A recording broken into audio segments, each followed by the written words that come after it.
Hi, kitty cats. Although Halloween is over, all of us here in the queer community still have to live with the horror of a social environment that doesn't exactly welcome us. So I believe that manifests as literal interest in experiences outside social norms, including those found in the horror genre. So, in honor of Halloween, and our Earth's descent into the dark of winter, I want to talk about how horror holds particular interest for those of us on the edges of society. And then let's jump back into the Cosmic Wheel Sisterhood and see how throwing our witch's hat, kind of like that little bit there, throwing our witch's hat into the ring to be leader of the coven shakes things up, a bit more. Let me do my little quick plugs here. I am Dr. Amethysta Herrick. I'm an author and a podcaster. My work discusses identity and gender, typically from a scientific standpoint, which is to say that I use the scientific method to observe the universe and then come to my own conclusions about it. You can check this link down here in the corner for more information about me and the work that I do. You can find my website, purplepawclan.com, where you can follow me on the social networks I'm on, as well as read the articles that I've written and view my podcasts and the other videos that I've done as well. So if you like this content, and I have no reason to believe you would not, I hope you'll consider subscribing at Purple Paw Clan, wherever it goes, purplepawclan.com. You can get a subscription there for as low as $5 a month. And you can even just sign up for my newsletter, which is kind of fun. I also do hypnosis, which if you'd like to think about hypnosis as a way to address some of the chronic trauma, maybe that comes up as a result of being a horror to Western society, hit me up for that as well. Finally, I also publish articles and podcasts by other contributors, so if you're interested in contributing your original work about identity and gender, please email me again. How are you going to do that? Go down to this URL and hit the contact page so you can reach me on the website. All right, let me say hello to people. I definitely see the poet Miranda. Hello, Miranda. Good to see you. Kendra, who's coming in from Canada, it looks like. Hi, Kendra. I've also got Margie, of course. Good to see you. And Angela, Genevieve, and hey, my wife. My wife Ildiko is there too. Every day is Halloween, right? Ministry. So Margie says every day is Halloween, quoting Ministry. That's also a line from Typo Negative, right? Black Number One, I guess, is the song. Not the point. So thank you for joining me today. Here's the point of this whole live stream. I appeared on a podcast that's called Spooky Scholars. Actually linked it in the show notes. You'll find it on audio platforms. There is a short, I believe, that showed up on a couple of video platforms. But I did link to the audio. The hostess, whose name is Ashe Woodward, initially, because I reached out to her and then said, "Hey, you wanna talk about Hellraiser?" So initially we were going to talk about Hellraiser because I wrote an article about it. It goes back to 2022. Interestingly, it's one of the articles that consistently gets views, for what it's worth. It's called. I linked that too, if you're curious. I linked that down in the show notes. The article talks about using pain actually as self-care, which is to say that although in my youth, the very least, it hurt me to know that people would reject my feminine expression, not just know that they would, but actually did. Despite knowing that it hurt, it was also self-care because it made me feel better, made me feel affirmed and validated, gave me a sense of who I was. So that was the article that I wrote. We were going to talk about Hellraiser and how that played into a bunch of things. But Ashe first asked me, about this sort of push-pull type of relationship, something that feels good either because of or in spite of feeling bad. And we have a long conversation, not much of which I'm going to repeat here, but we had a long conversation on whether or not this is a general human experience. And then we started talking about whether it was a typical queer experience, and we kind of ran out of time on that. We went back to Hellraiser, like you do. So what I want to do today is explore that more fully. I want to explore the relationship, first of all, between pain and pleasure as it relates to Western society. Because there's a strange relationship, or there's a strange relationship to pain here in Western society. But then specifically, I want to talk about how the queer experience, divorced, from this idea of pain and pleasure, that the queer experience is actually characterized by walking a line, by being in the middle, being liminal, the word is called. And then after the break, I want to hop back into Cosmic Wheel Sisterhood, because like I said, we threw our witch's hat into the ring. It's the leader of the coven, and it looks like it's time to define our stand and then run an election. And I don't know, maybe that's the end of the game. I don't actually know. All right, let me see. Let's start off by thinking about Western society and its relationship to pain. Some of you may be watching this not from Western society. This is, of course, my viewpoint because that's where I grew up. And so, I'm going to talk at least about my own experiences and observations. And this is, why I've called my methodology scientific, is because I use the scientific method, aside from being a scientist myself. Anyway, Western society and pain. Western society, as a rule, modern Western society, fears pain. Right? The outlook of Western society, it's all growth all the time. That's possible. It can always be summer.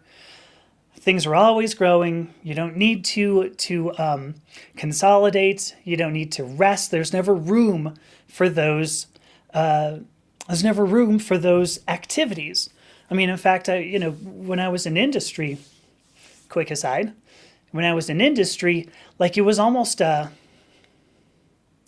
badge of honor, a badge of pride, certainly, to say, well, I haven't taken a vacation in like 116 centuries. It's been 170,000 years since that I've been working, 40 hours a week.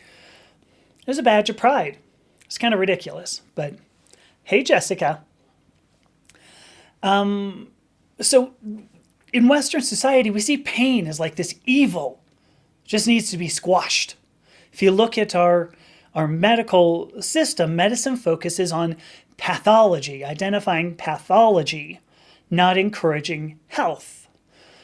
We just want to find the bad symptoms. Just find the bad symptoms, erase them, we're good. We're done. In fact, if you feel pain, oftentimes you're not supposed to talk about it. Right? You don't want, part of toxic masculinity is the all growth and always macho. Nobody wants to hear somebody cry. You're not supposed to talk about it. And I think this is fear because that pain challenges the idea of being able to be all growth all the time. So in other words, if we can feel pain, this model of the universe might be flawed. That we can't just be all growth all the time. We can't be on all the time. So Margie is saying she's used physical pain. I'm going to pop it up, sorry. Margie's used physical pain, in particular with impact play in a kink environment, as a means to cope with emotional pain. Yeah. And says she also uses super spicy food for the same purpose and by the same neurochemical pathway, especially all the receptors that hit some of those. I agree with that, and I'm going to get to that, because I have done the same. I mean, I'm sure many of you, some people have noticed in videos, I have a bunch of scars on my arms. I'm not going to tell you a lot about why they exist, but I've done similar things to Margie, and I think there's a reason, and that was partly why I ended up writing this article regarding Hellraiser in particular. So if you look at horror as a genre, it's kind of fascinating. So horror as a genre explores pain and explores fear. And what's interesting to note about this genre, relative to like human history, is that's pretty new. If you look online, people will say, oh, well, Mary Shelley's Frankenstein is considered the first horror novel. I believe that was 1818, if I remember correctly, when it was published in 1818. There are some people, just to be totally, if you want to be semantic about this, not semantic, pedantic about this, there are some people who argue that The Castle of Otranto by Horace Walpole, that was the first piece of horror content, novel. I don't think it's quite big enough to qualify as a novel, but some will even put Beowulf, I don't really know how to say that, but the Scandinavian epic poem will put that as horror because it was kind of designed to give you a little bit of a scare and you go, ooh, watch out.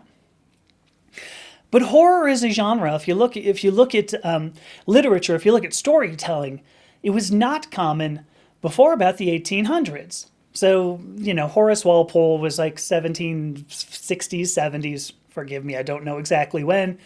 Frankenstein, I believe, like I said, was published in 1818. And I think there's a reason why we didn't see this. Early stories, when you look early, if we go back quite a ways, a couple thousand years, most early stories were sung by bards. Like in public areas. People, a lot of people were not literate. And so you went to the pub to get a little bit of human interaction. So oftentimes these stories were stories you could listen to while you were drinking. They were rousing, they were funny, they could be satirical. Often they had morals to them because it was also a way of passing down ethics and cultural norms. So, that's where the stories went. It wasn't very common to tell a scary story until later on in our history. So it really came into its own as humanity started to gain more leisure time. It's an interesting tidbit. If you look at 1818, this was specifically during the Industrial Revolution. It was right about the time when the belief in all growth all the time started being pushed out all over the place. Let me say hello. Let me see. So Angela has said that, there you go. Angela says she used to inflict pain as a professional to her clients that wanted it. Well, that's pretty cool. And Miranda is here. Hi, Miranda. I'm glad to see you. Oops, loosen this.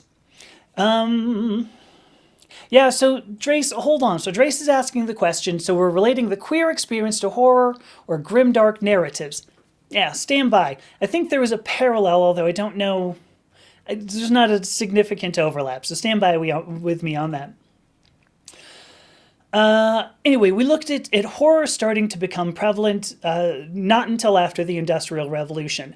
It was when the belief in all growth all the time became prevalent, and in truth, we know very, very well, life is a mixture of pleasure and pain. There are many philosophies that will say that we only understand pleasure by its relationship to pain. And not that they say that pleasure is the absence of pain, but that it's the opposite of symptoms of pain.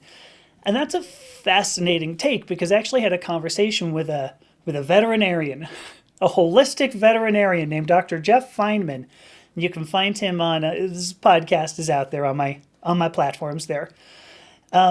We talk about this idea of health span, the pleasure of life, that it's the opposite of symptoms of disease. So we actually talk about that when you look at holistic healthcare that comes into it. Other philosophies, many philosophies, will tell you that pain is inevitable, but suffering is not. Which is to say, you can't avoid the pain in your life, but you can certainly choose how you're going to deal with negative situations. And there is a ton. All you have to do is go to the self-help section in a bookstore. Wait, do we still have bookstores? I guess I don't know. Go to the self-help section of some online bookstore, and you will find a ridiculous amount of self-care techniques behind how to deal with negative situations when you can't avoid the pain, which you can't. So, where I'm going with this is to say, when you look at the relationship Western society has with pain, literature and movies, later on movies, exploring pain and exploring fear came about because of this idea that humans should not feel pain, because we're scientifically driven and we're the top of the food chain and we're whatever. We got a bunch of money and, our mothers always loved us and, whatever else. It's what Western society tells us. All right, let me look at comments. Trace, oh, here we go. So dodgy archetype. Dodgy archetype says the inevitability of pain, yet ability to avoid suffering is a common theme in Buddhism. Yes, also Hinduism, of course, Gautama Siddhartha was Hindu and then went off to, was the guy who achieved enlightenment, became the Buddha. So anyway, yeah, it's a great point. Very common theme in Eastern religions. So, and not to, I'm going to get there. I was about to jump ahead, but it's a great point. Hold on to it. Angela says we have emotional pain when we came out as trans and lose our family. Yes. Gosh, I have a lot more around that. Stand by. Hopefully this all comes together and you all go, oh, dang, now I see where you went. Might take me a while. Hopefully not. When we look at horror, so now let's talk about the horror genre. There's typically a very dramatic polarity in the in horror characters, because horror doesn't just explore pain and fear, like in general. You don't just go, hey, look, did that feel painful? Yeah. Were you afraid of that? Yeah. That's not how it goes. Most of what you look at when you think of the horror genre has to do with people getting harmed in some way, like bodily harm being done to humans. It's not just like a common cold.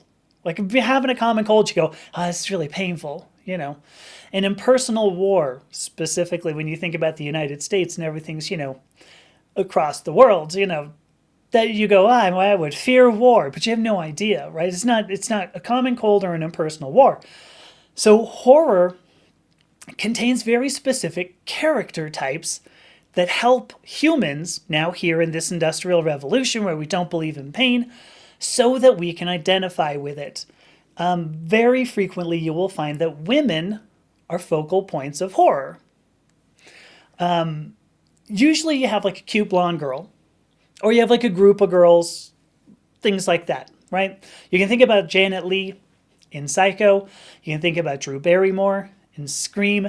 Some of the people in Nightmare on Elm Street. And then, as you come more forward, the horror genre has shifted more towards sort of a twisted, really people getting harmed sort of thing. I think the demographic blurs a little bit. But things like this make Western society people want to be protectors. You have some toxic masculine dude stand up and give you, I'm going to protect you. Here we go, let's protect you. Small blonde girl, small cute blonde girl, group of girls. There is also this concept called the last girl. And the last girl is sort of a horror trope. This is somebody who survives to tell the tale. It's not a good tale if like everybody dies, and you just it depends on how it works. But what the horror is supposed to be. But like if everybody disappears, like people go, I don't know, maybe they just like took a bus to Buffalo. Who knows? But if there's one person who comes back and goes, oh my God, we did not take a bus to Buffalo. No, there was a dude with a knife and he had a mask and it was horrible and I had to scream a whole lot. I lost my cute blonde girl look because my hair got wet because it was raining. It was really awful. But she survives to tell the tale. Typically, that means she is instrumental in beating the antagonist. Kind of crazy. Usually she's crying and broken as a result. You can look at somebody like Jamie Lee Curtis at the end of Halloween. And I wanted to bring up Jamie Lee Curtis because you probably know she's also Janet Leigh's daughter, right? So I had Janet Leigh from Psycho, Jamie Lee Curtis from... I think I'm pretty impressive. All right, here we go. The point is that there are two poles to these characters. We have this sense, and Angela is like jumping the gun on this. As a woman, you are allowed to feel fear, but men are not, as it's supposed to be feminine. Right. So when you watch some piece of horror, there's this Western sort, I got to go and protect, I got to make sure the cute blonde girls make it through. And then oftentimes the last girl has to step up. You have a push-pull kind of story. Does the last girl need protection? She probably does, but she typically doesn't get it because she's the one who ends up ending the film. But this plays into another focal point of the horror genre. There's a clear definition. There's always a clear delineation between good and evil. Even if the details are blurry, you can pull out like a distinct antagonist. Like, for instance, in Shelley's Frankenstein, it's kind of blurry.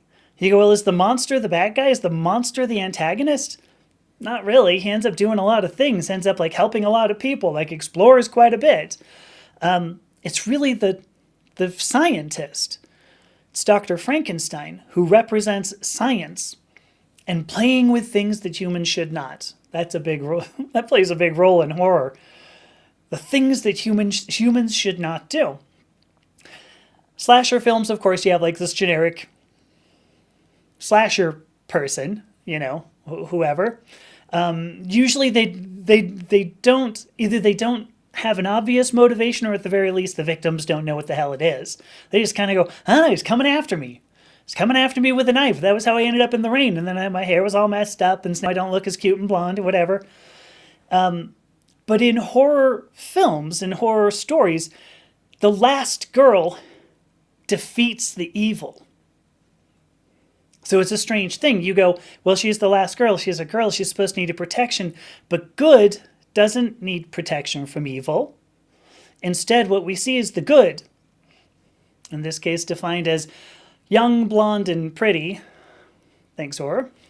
Defeats the ugly, which is to say the evil, which is the ugly, the mean, the dirty, things like that. So there's a polarity there, a lot of polarity.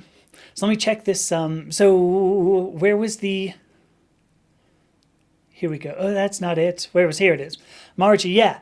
I have no mouth, but I must scream. Scream is a truly horrifying story. I forget who wrote that, but yeah, if you look at, like, let's say, really, really classic, does somebody like Lovecraft classify as horror, or is he just weird stories? Because there's like, there's an interplay. Horror, generally, you have people who get hurt. A lot of times there's hurt.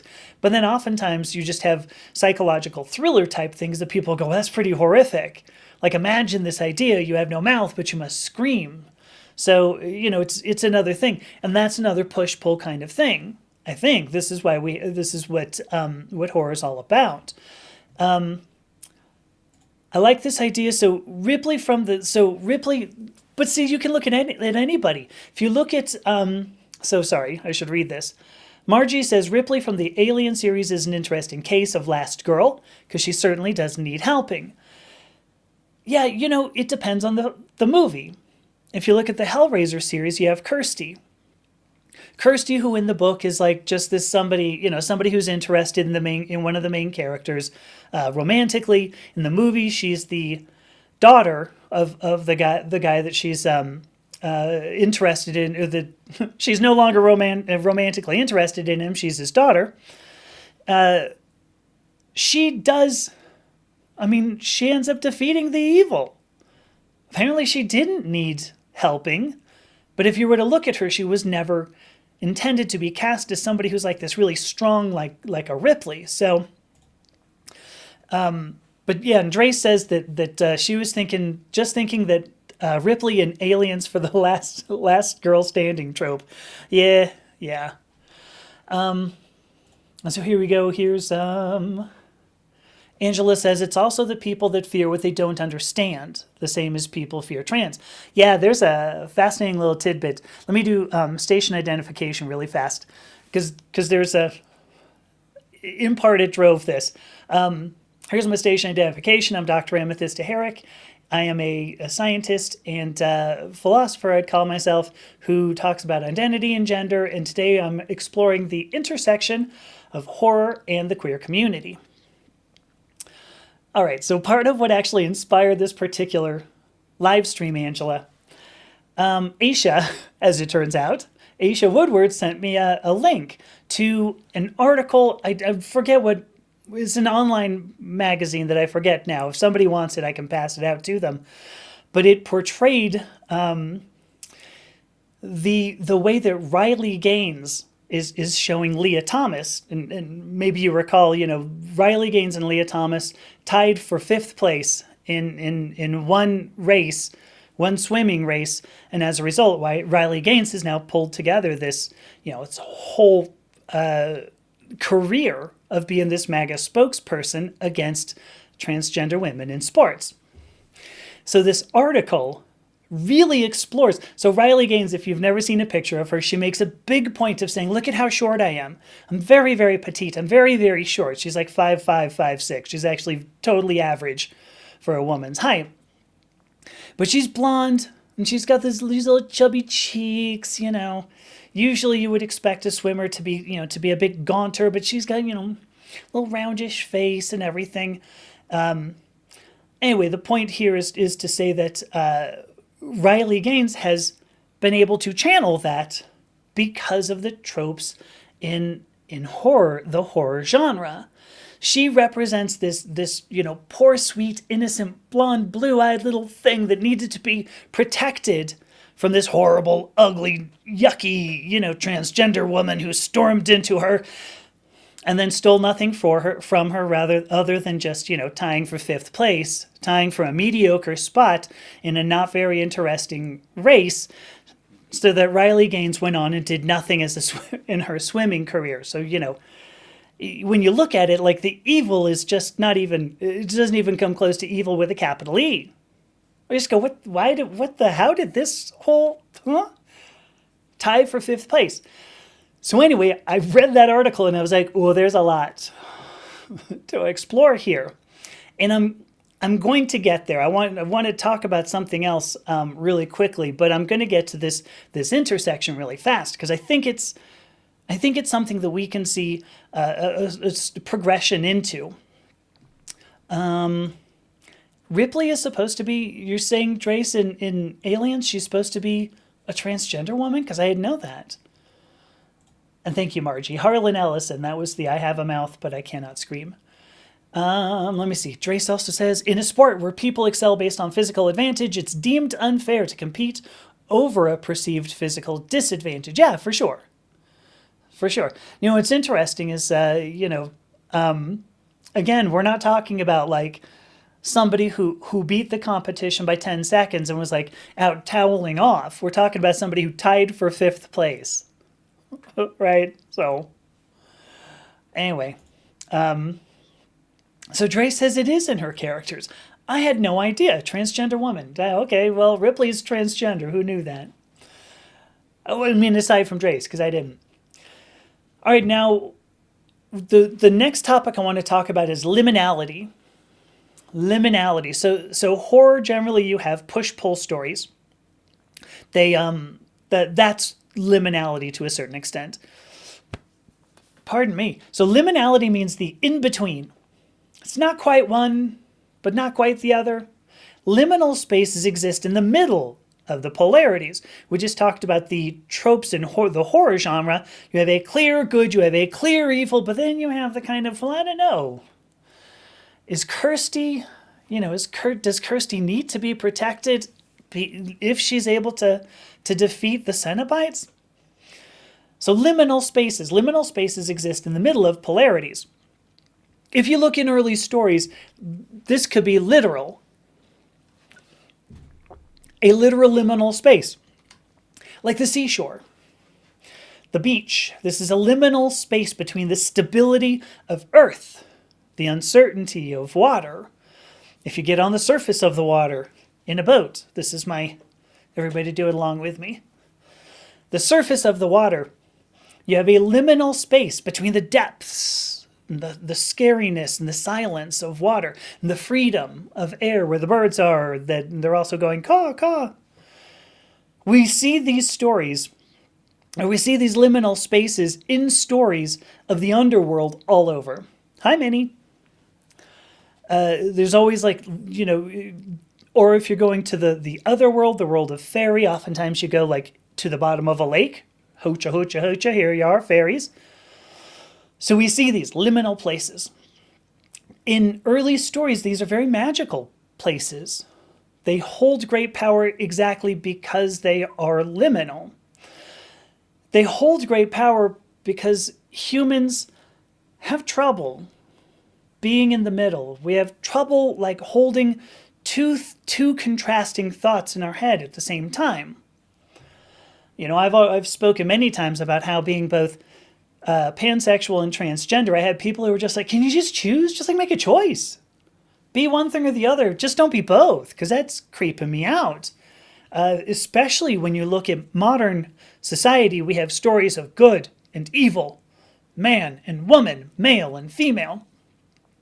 There's a lot of psychology and a lot of politics, I should mention, that comes from the fear of the liminal. Why would we fear the liminal?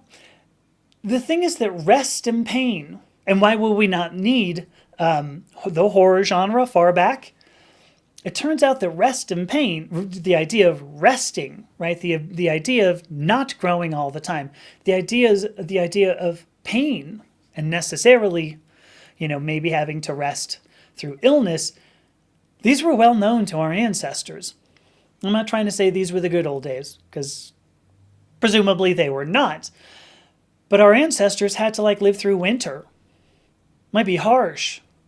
Grandma and I might not make it. You might not have enough food. And that's why Grandma doesn't make it. Because, she's old anyway, so you hold it back. Because you're willing to give it to Junior. He had a long life. But our ancestors were familiar with sickness and accidents. They were familiar with tribal warfare. They were familiar with death. Because they saw it all the time. They were, even if you're just talking about farmers, they saw their plants sprout, grow, die. The animals, their livestock, they would be born, they would grow, they'd die to be eaten, whatever. Everything served a purpose. They were familiar with death. Pain was a common thread in our ancestors. This is probably why the stories are typically so positive. They typically focus on morality. They don't focus on a story of, hey, look at this incredible, wasn't this spooky? No. They focus on, stories of overcoming things so that you can say, well, this was, there was a moral to this here story. Because I think if you know that pain exists, you don't have to bring it up in your stories. People can just look around and they go, you know what, I don't want to talk about pain. I don't want to talk about fear. How about if we talk about the good times? Let's sing a song that reminds me of the good times. Sing a song that reminds me of the better times. What do you say, Danny boy? So to return to horror, exploring fear and pain specifically is kind of strange to humans. And as a reminder, it really only became popular when pain became an exceptional part of life, when we had the luxury to believe pain could be overcome forever. This plays into our experience, every one of our experience today, when consuming horror content, because we know personally, we're safe. We're reading a book, we're watching a movie, whatever. We know deep down, we're safe, but we do fear for the characters in the story. And when we see one of them go down, you go, oh, no, it was my favorite too. It was the guy who played Shaggy. Oh, I can't believe he's gone. Oh, well, what a shame. We personally are in a liminal space when we're doing that. We're safe, and yet we're afraid. The characters are also in a liminal space. They might need protection, but they find it within, possibly. Oh, Karen Crow, hey, good to see you. Usually what that means when they're in a liminal space is that they're doing exactly what the antagonist is doing. Right? Usually they end up having to take out the antagonist in one way or another. Well, that was supposed to be evil. That's why the antagonist is evil. He's going around poking people with knives. That's no good. But now you've got the protagonist, the last girl at the very least, who's got to do something to take care of it, and knocks him off a building, whatever, pushes him out a window, right, whatever. I'm doing okay, Karen Crow. Anyway, so that's liminal. The characters even are in this liminal space. All right. Now we've talked about how Western society's relationship to pain. Let me go back to my topics. What the hell did we talk about? Western society's relationship to pain, how the polarity of horror characters is what draws us in, how that liminality is what it is that makes us kind of go, I don't know, do I like this? Do I not like this? So now I want to bring in the queer community. Struggling there. Let me see what else do we have here. Okay, so, oh, it was supposed to be, okay, sorry. So Margie is saying it wasn't Ripley, it was Joan Lambert, who was supposed to be transgender. Whoopsie daisies. Angela says, pre-transition, I had to be male at work and female when I went out for pleasure. That's along the lines of what I talk about in that article. Yes, Karen Crow, we are talking about horror, in particular about the intersection, I think, between horror and the queer experience. So I had the same, and that's a lot of what I say, because in my article I say, I do quote something from Hellraiser, the one of the guy, Brother Frank the Monster, actually, is what he's called in the movie, but Brother Frank in Hellraiser, in the novella, makes the comment, pain and pleasure indivisible. Indivisible. I believe they're indistinguishable, indivisible. Pain and pleasure indivisible. So that it's an experience that you feel, and you can't really tell, was this good or was this bad? And that was the way that I felt living, when I was a graduate student, that I would be masculine presenting during the week, like as well as I was able to do that, and then would be full feminine presenting, on the weekends, and that was tough. It's really hard. It was self-care, but it was painful, and so I think that liminality, is that push-pull, is what makes it so powerful. I do love this. The Oregon Trail was quite the horror story, that's for sure. You have died of dysentery. All right. When we think about the queer community, we can talk about liminality in particular. Being queer, I'm just going to use that very blanket word there, means rejecting some social norms over others, period. And if you were to look at like this way, like sexuality, sex is either for reproduction, but you can do it for pleasure, but it's kind of liminal to have sex for pleasure with no chance of reproduction, which is what we have in same-sex relationships. Hey, Matt. Obviously there's liminality in gender. It's a little more complicated here, right? Gender spans so much in social norms, clothing, makeup, behavior, jobs, you have one side that says the polls, there is man and woman, done. But then it's very liminal for men to wear makeup, except for, the U.S. president. Apparently that's cool, but otherwise. It's liminal for women to put on pants and rivet together planes during World War II. Oh, and, there's also like non-binary and transgender people. That's kind of a thing too. Matt says that he and Minnie are all about the reproduction. Right? There you go. So the queer experience, as I see it, is distinctly liminal to the social environment. Because if you're gay, you're not harming the growth of the species. You're not evil. But you're not helping it either. You're kind of in between. And I think actually this plays a lot. You get a vasectomy or you're using birth control, whatever. With gender, like I said, it's a bit more complicated. You've got the physical, the cognitive, the behavioral, the social. When you are liminal, some things help with your personal growth. You lean into some social norms and it helps with your personal growth. Some don't. If you don't live up to social norms, you don't necessarily harm the perpetuation of the social environment, but you're not really helping it either. So you're kind of in between. Now, as it turns out, there's a great benefit to being liminal. A huge, huge benefit. Thank you, Michelle, for sending something. Hi, Michelle. Oh, I'm sorry. I didn't even see you come in. There's a huge benefit to being liminal. Those who challenge social norms have the power to change them. Because social norms are not laws. They were never laws. Social norms may not even be helpful. They may not even be functional.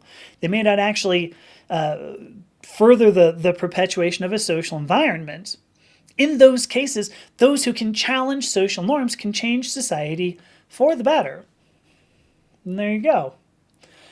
So here we go. Now we've talked through, we've gone from Western, geez, a relationship with pain to the poles, the polarity of horror characters, how liminality is what gives horror some of its sting, and how the queer community is sort of by nature liminal.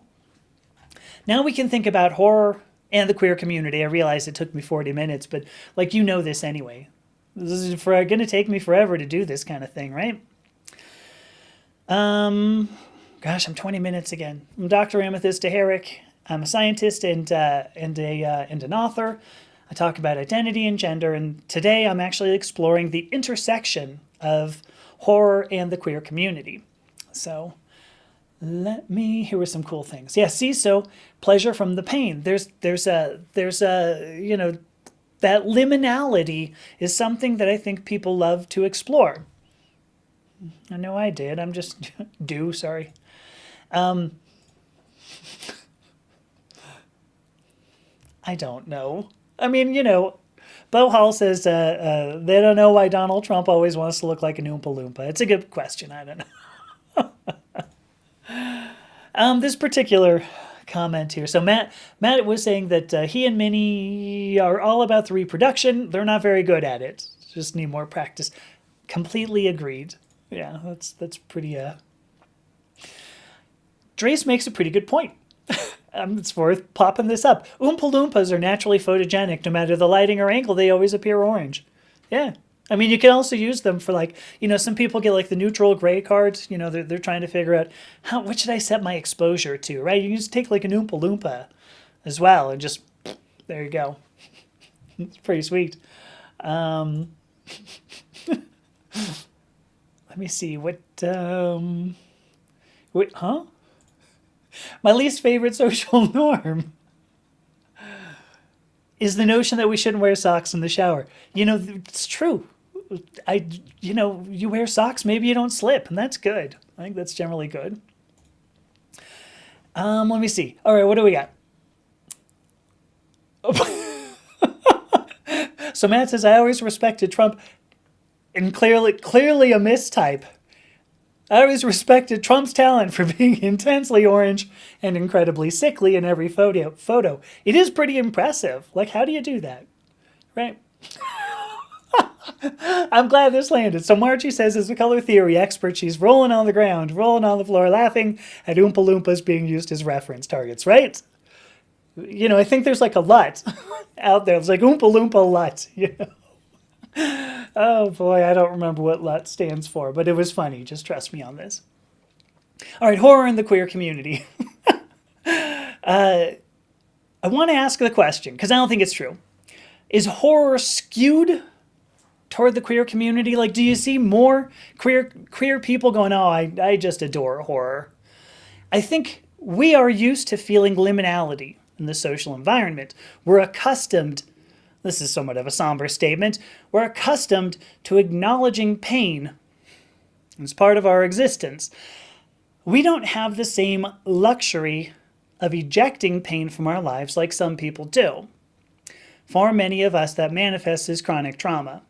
And again, just to, I'd be remiss if I didn't say that chronic trauma is well addressed by hypnosis, which is why I learned to do it. Many of us do not have the luxury of getting away from our chronic trauma. We can only learn how to mitigate that. But then we live in an environment, a social environment. Right, Margie says, chronic trauma, what's that? Never heard of it. But we are told in Western society that it's all life, all growth all the time. It's always summer. The stock market can only go up. the GDP can only get bigger. Gross domestic product, right? We get scared. We're like, holy crap, we're in a recession. Holy crap, we're in a depression. And usually that isn't good for most people. They lose money, right? But we do all we can to pretend like that couldn't possibly happen. As we consider our queer qualities, let me keep using that. As we consider our queer qualities, especially deep down, it doesn't even have to be like a conscious consideration of our queer qualities. This is great. I'm loving this.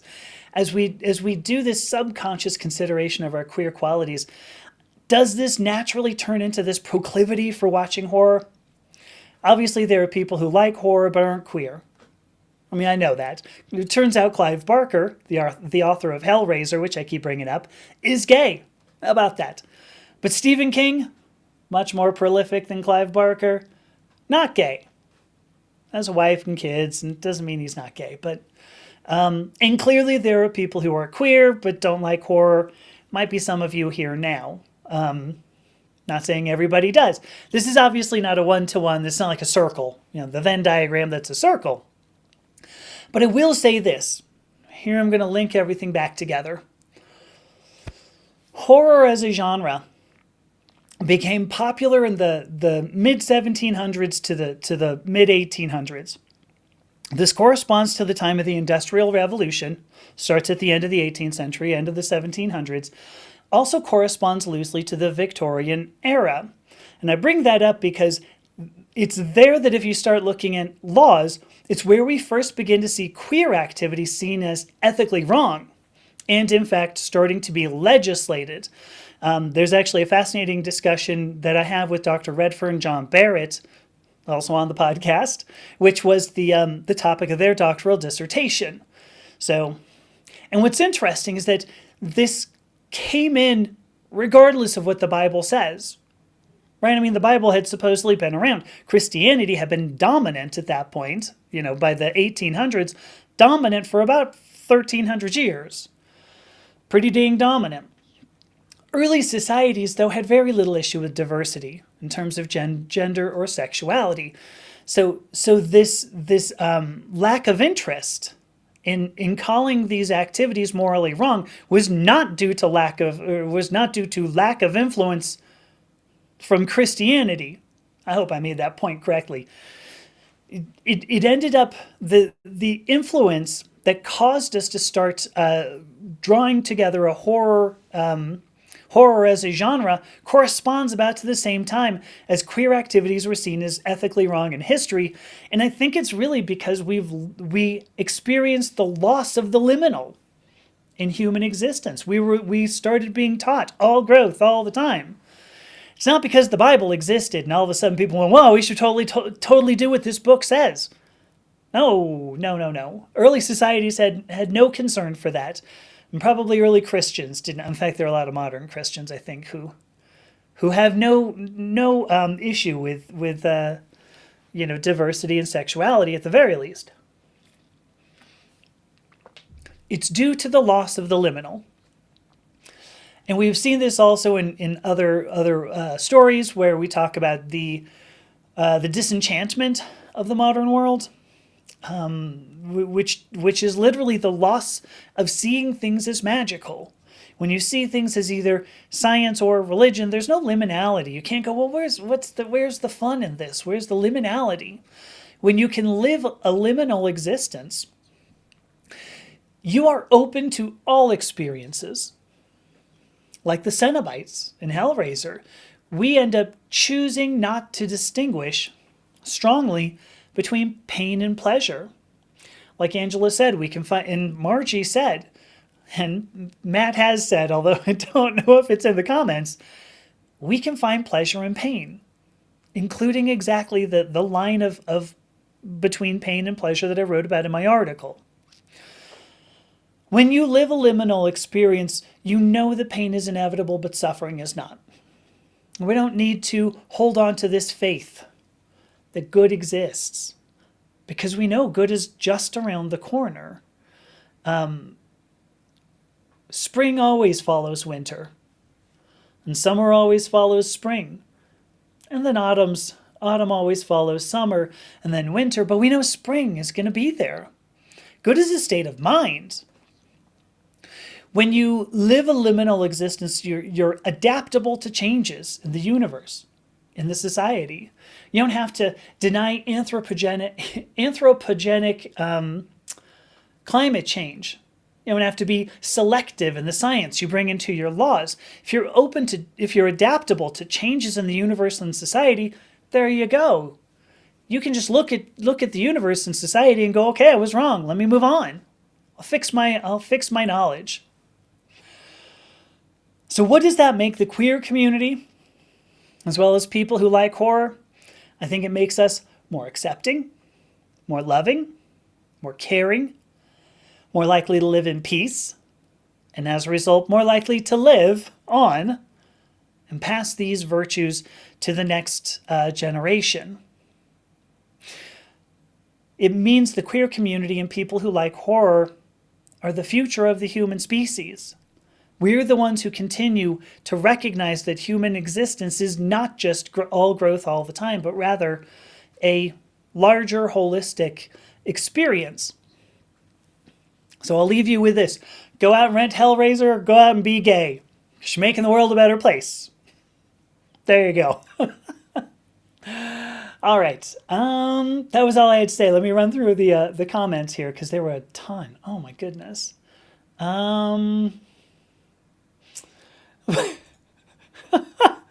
Here we go. For real, most of us have to choose whether to look intensely orange or incredibly sickly in every photo. It's pretty.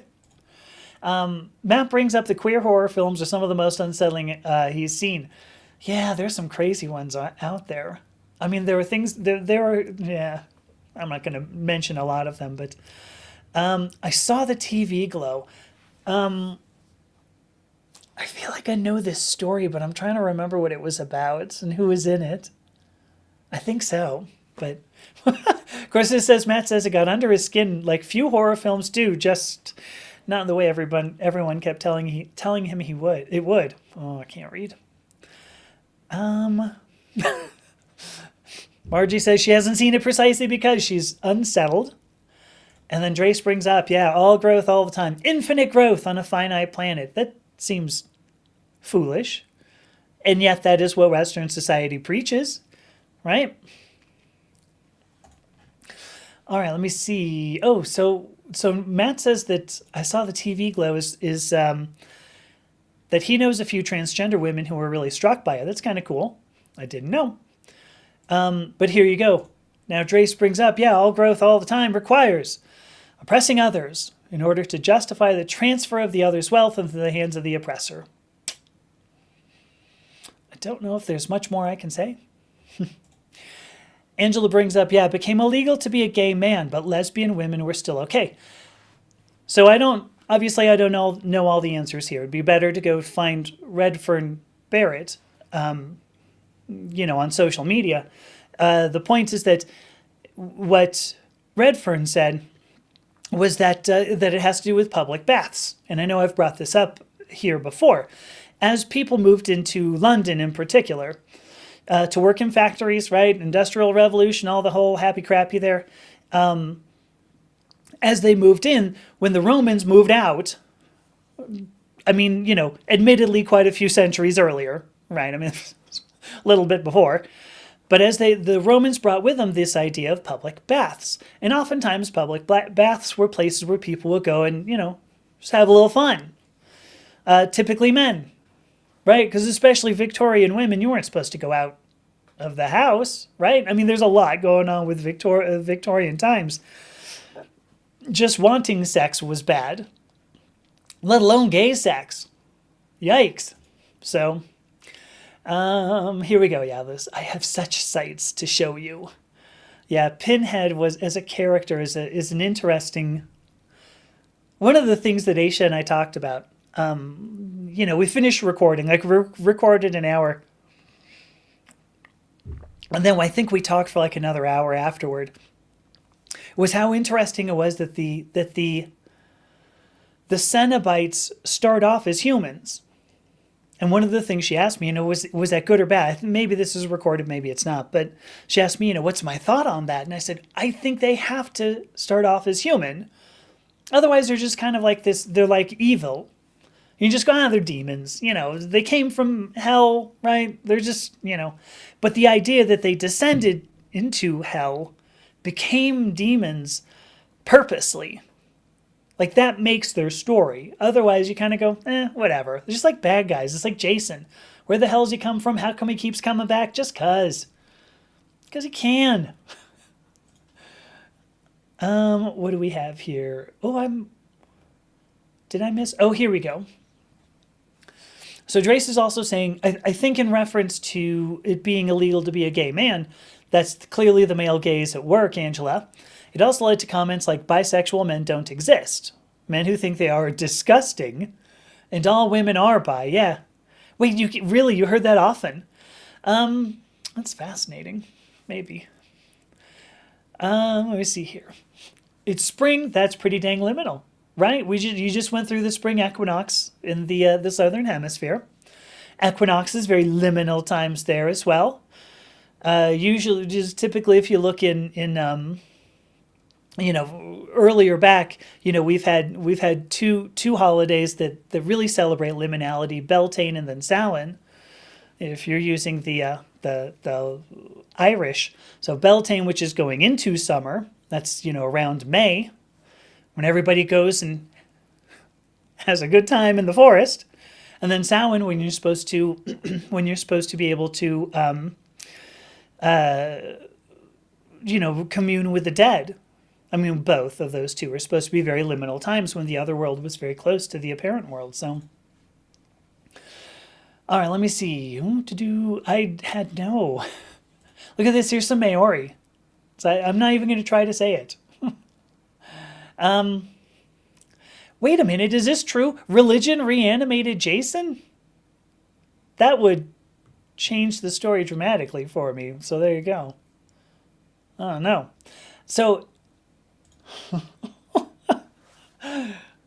Angela says it could be fun to have a man attached to the wall for me to play with and inflict pain. Yep. I think what's kind of fun there is that when Frank is like really originally, right, especially if you see in the movie, like it doesn't really say in the novella, right, some chains come from the wall and he's held. But then in the movies, right, now they start using like this, it's like there's like a swinging piece of wood, right, that supposedly they would hang somebody on. I mean, this has ended up being newer stuff, right? I mean, I always kind of wondered how much, because like Hellraiser, there are like 7 Hellraiser movies. Let me just tell you, there's like 7 Hellraiser movies. The first 2 I've seen. I mean, I think I'll leave it at that. I know I did see Hellraiser 3 and I went, whoa, that jumped the shark. I'm all done with Hellraiser. So, but anyway, there you go. Oh, I can hide that now. Jason was brought back via voodoo. I think that's all kinds of things. I'm going to leave it with this. Some of them want to use you. Some of them want to be used by you. Some of them want to abuse you, and some of them want to be abused. All right, it is just about 3 o'clock for me. So I'm going to take a quick break. Hopefully you like this foray. This is the end of my Halloween thing. By the time, I don't know if it's going to be by Tuesday, but certainly by next Sunday I'm going to have purple nails again. So I'll be back to my typical little bit. So hopefully you like this foray into horror and liminality. Going to take a break, 5 minutes, and then we will play some Cosmic Wheel Sisterhood, because I'm really curious what's going to happen here. I'm really curious. So 5 minutes, I'll be back.